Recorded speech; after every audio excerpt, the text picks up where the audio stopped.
voice that night, a soft murmur slipping through the cracks of Elena's old apartment windows.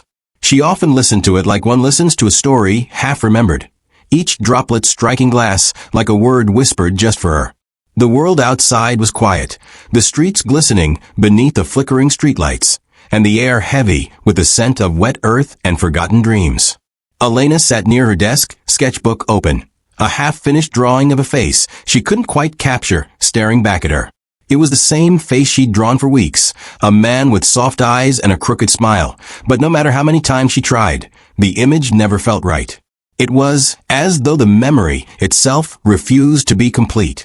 She sighed, tracing the smudged graphite with her finger. "Who are you?" she whispered to the paper, but the silence that followed was deeper than before, as if the room itself was listening. A soft tap came from the window. She turned. Nothing. Just rain. Then, faintly, like a voice wrapped in the sound of wind, she heard it. "Elena." Her heart skipped.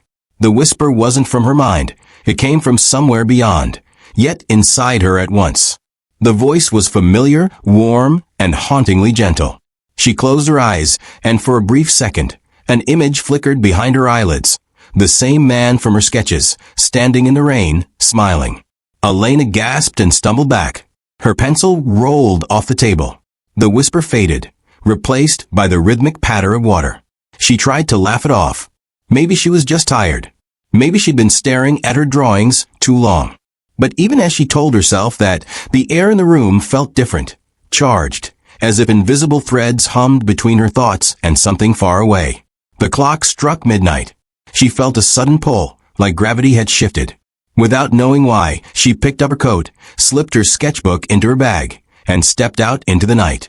The city seemed almost unreal under the rain, buildings blurred like watercolor, streets empty except for the soft glimmer of reflections. She didn't know where she was going, only that the whisper had come from somewhere. Her footsteps carried her through narrow lanes until she reached an old park. The iron gates were rusted, ivy crawling over the words Ashwood Gardens. She had never been here before, yet something about it felt achingly familiar. The whisper came again, softer this time. "You're close." Elena's pulse quickened. She pushed the gate open and walked down a path lined with dying roses. The rain slowed to a mist, the moon slipping out from behind clouds. At the center of the park stood a stone fountain, cracked and dry, and behind it, an old oak tree. And beneath that tree, someone waited. A man. He looked exactly like the one she had been drawing. Elena froze. Her breath caught in her throat. The man smiled, the same crooked smile that haunted her sketches, the same warmth in his eyes. He was real. Or, at least, he looked real enough that her mind couldn't tell the difference. Who are you?" she managed to whisper. The man tilted his head. "You remember me," he said softly, his voice carrying the same echo she'd heard in her room. She shook her head.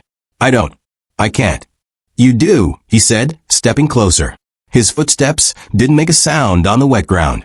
"You've drawn me so many times." Elena clutched her bag like it might anchor her to the world. "That doesn't make sense.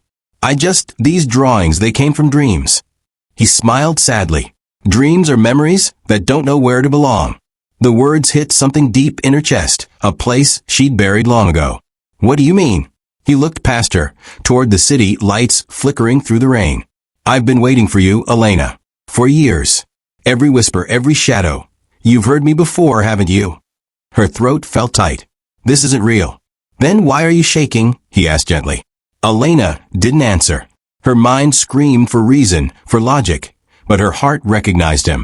Somewhere in the unspoken corridors of her past, she knew this man. She had felt his hand once, his laughter in her ear. But the memories were like shards, bright, painful, incomplete. "Who are you?" she asked again, her voice trembling. "My name is Adrian," he said.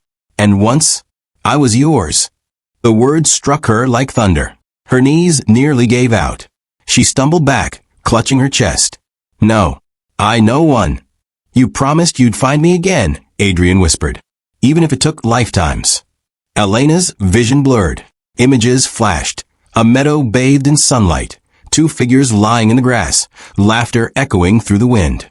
Then fire. Smoke. A scream. His hand slipping from hers. She gasped, collapsing to her knees. "I remember." Adrian knelt beside her, reaching out, but his fingers passed through her shoulder like mist. "You can't touch me," he said softly.